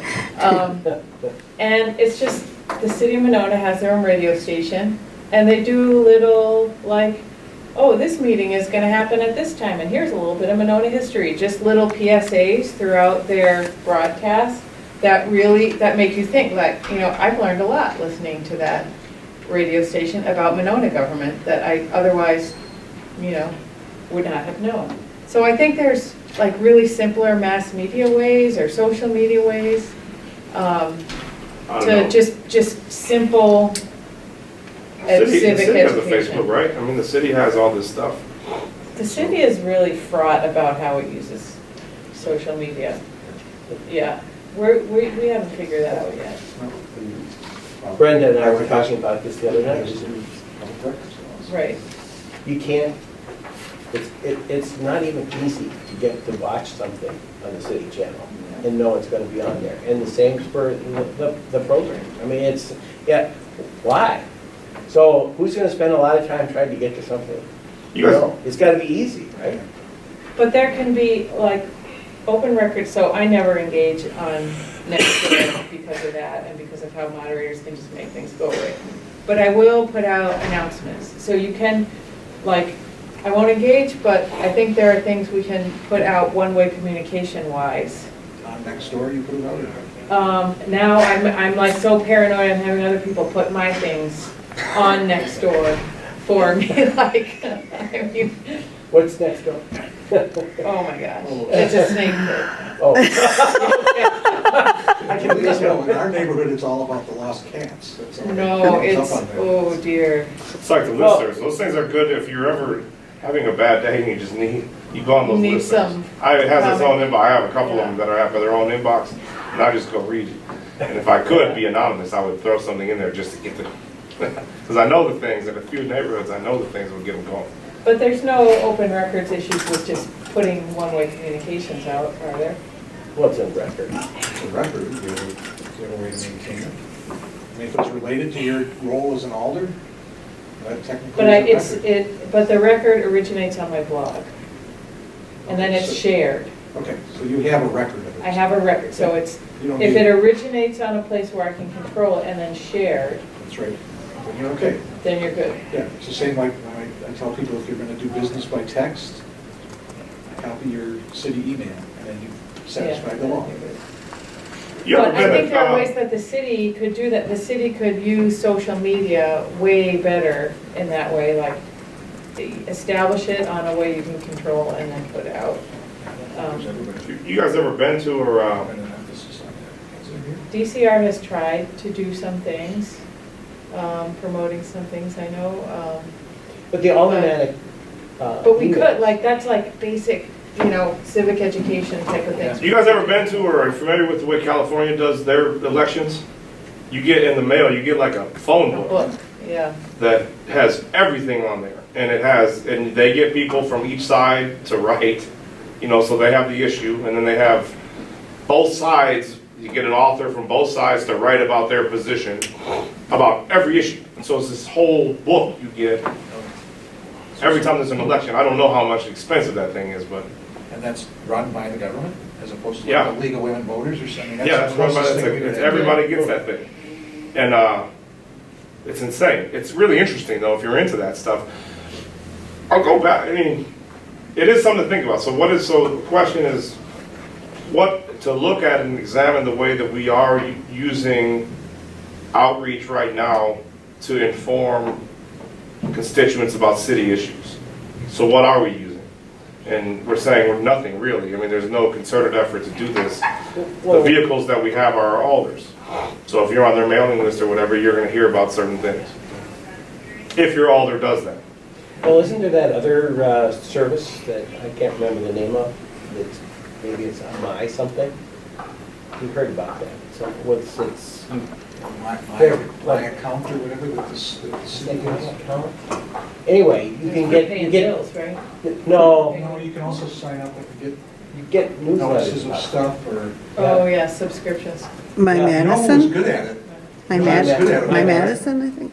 Yeah, he was awesome, yeah. George Dreckman was great at it Yeah. in terms of Yeah. getting stuff out to people about storms that were coming and where you're supposed to park and when we aren't gonna pick up garbage or when we are, and he was like all over that. Yeah. But when he left, that kind of died off. Which He was tells on you a radio lot all the though. time, too. Well, yeah, well, He was the voice of the city of Yeah. Madison to a lot of people. Yeah. when I was trying to find the forum on Tuesday That nights. was Chief Cobalt, Vicki McKenna. On Channel 12, I got George Dreckman doing how to recycle bottle caps. He was on before the meeting that 12 people attended that was being rebroadcast on the city green fleet. So, Mike, to your point, not only do they do this, and it's through ca.gov, but they have this book in English, Spanish, Chinese, Hindi, Japanese, Khmer, Korean, Tagalog, Thai, and Vietnamese. Dang. This whole book for, Does that include local elections then too? it has, yeah, this thing has, for local referendums. I don't know how they do the local elections, but I know for the referendums, it's specific because, that's how they're doing everything.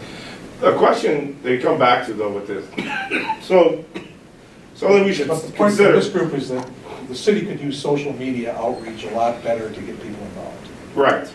And then you get this other thing where people become over-researched or over-informed, yet somehow remain invisible. And so people don't feel like their voice matters. And there's probably a good reason, the people have been, asking, you get that with ethnographic research, sociologists run into this all the time, where they're try and go out and research a neighborhood. And it's well, people have been researched forever, and it hasn't changed anything in terms of the reality of their neighborhood. So if people don't feel like they actually have agency or that their voice actually matters, why would I be invested? And this kind of goes back to this idea of authority and accountability of these committees, that if I don't feel like, it's not that I'm not informed, it's not that I don't know about what's going on. At the end of the day, you're asking me, but you don't really care what I think. You're asking me as a performative, more so than you're actually going to do something with the information that I'm going to give you. So how about I just don't bother and go about your day? And I think the other part of that is that if you do take the time and you appear before a committee or something and you give some information and you are interested in an issue, that when that issue is decided, and it might be 3 committee meetings later than that, somebody writes back to you and says, you know, here's what, thank you for your input, here's what the committee decided, here's their decision. And it's going to the common council in another week, instead of them having to wait and see when the commission comes out. All right, so, just in terms of time, we can, I mean, And that was an important component of the stuff that came through the committee on that engagement study in Austin, is to provide, is that the platform should not only provide opportunities for input, but opportunities for receiving information about what happened. And so that you feel that at least your participation was important, and that they recognized you were there at least. and we talked about that with the city council too, right? Right. You're gonna send a note, at least send me something back, saying, this is what we're doing, this is what we're gonna do with this. Right, Yeah, and ticketing on individual issues, you get a response back saying, yeah, we're taking care of that, thank you. and just for whatever it's worth though, I mean, I would wonder how you would do that without having a full-time council. Well, you can do it, I mean, I think, I'm gonna use a word that I'm not sure I fully understand, although I have received them, RSS feeds. Where RSS, I think they're called, Brenda, do you know? Where that when a decision is made, it just gets fed out to you, and courts do that Yeah. sometimes. If you sign up for, change on the docket, change on the entries, you get, automatically it goes out to the people who have signed up for it, or requested it. So some of this, so what we're hearing though is that one of the things that we're looking at for 8 or for 7 is the way that we currently use IT and tech for communications, and that could be reviewed to see if we're maximizing the potential to reach out to people via a number of ways. And we're seeing this on both these committees, is that this is an issue for both the committees. If we could suspend, I mean, we're at 7, 2 things that we have a meeting set up, and then after that, we don't have any more. I'm curious about how the group wants to go about doing this report. I mean, we have a lot, but what I was thinking is we would have to go through everything that we have and then figure out where we have consensus, and I think identify those areas. And then some of the other things that were brought up that maybe we don't agree on, but we should be able to bring them forward too. At least and identify that these are things that were brought up. These are considerations that we made. And then I think it would be worth it to have a section in that report that says these are some of the things that we brought up and we were not able to really, we don't know how to address it and under the scope or purview of this subcommittee. And I don't know if, so I see February is us, how are we going to tackle this right? How are we going to get information to John so he can write this report? No, I'm just kidding. And I'm willing to do heavy lifting with it, and I'm fine with that. I asked John once how he was thinking we'd do this, and he said, I'm gonna write it. But, but what the serious part is, I think that in terms of the way, and especially the way the city has with collaborative writing, is that I think the best thing is for John to take his best shot at writing this up as it is and with the direction that you give him, and then pass it out and have a meeting to talk about it. When we've done these other larger things, it tends to go quicker when you have something to react to. Yes. Yeah.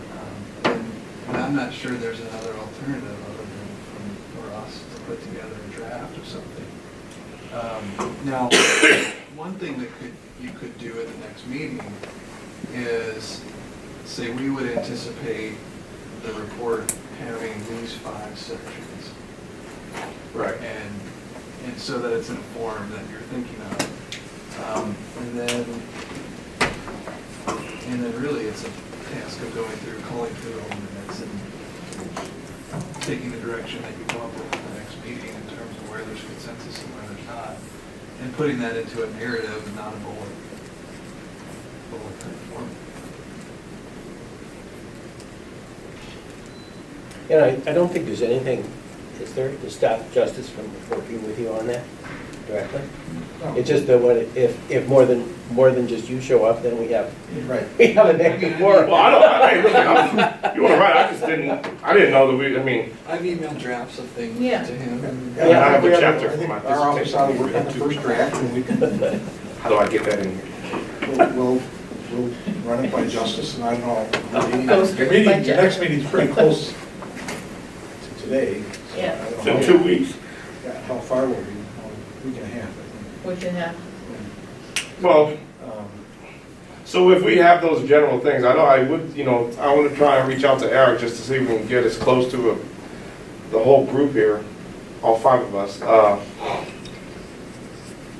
The things that we have consensus on, the things that we notice but we don't necessarily agree on, and then some things that we address but really don't know how, like I think this citizen input, I think these are challenging issues. There's a lot of, things in there, and I think we all have an idea, but I don't know that there's, that we could say that yes, if we were to do this thing, then therefore we would have more representation, or we would be able to better represent the residents if we were to make this one change. So if we had those general areas, and then I don't know if we had an intersection area with the things that we definitely think intersect or beholden or dependent on the role of the council committee or the mayor's office, I think we'd be probably in good shape. I mean, how do you guys feel about that? Okay. Well, yeah, no, I mean, I think sort of the idea, areas of consensus, areas of concern that need to be looked at, and areas that we're kind of at wit's end about. These are Yeah. problems that we were at wit's end about. That's a pretty good initial 3-way division.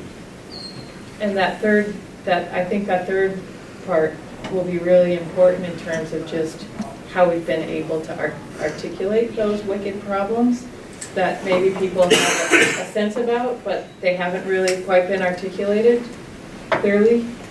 So I think all of that is really valuable to I have. guess my thought on those 3 divisions is you have those 3 divisions under specific substantive questions. Right. Appointments to boards, committees, and commissions. Things we agree on, things we think need to be looked at, things we are throwing up our hands about, what are problems. And then whatever the next, the number of boards, committees, and commissions, whatever the thing is, and sort of go through that. For example, we have consensus that there ought to be fewer boards, committees, and commissions.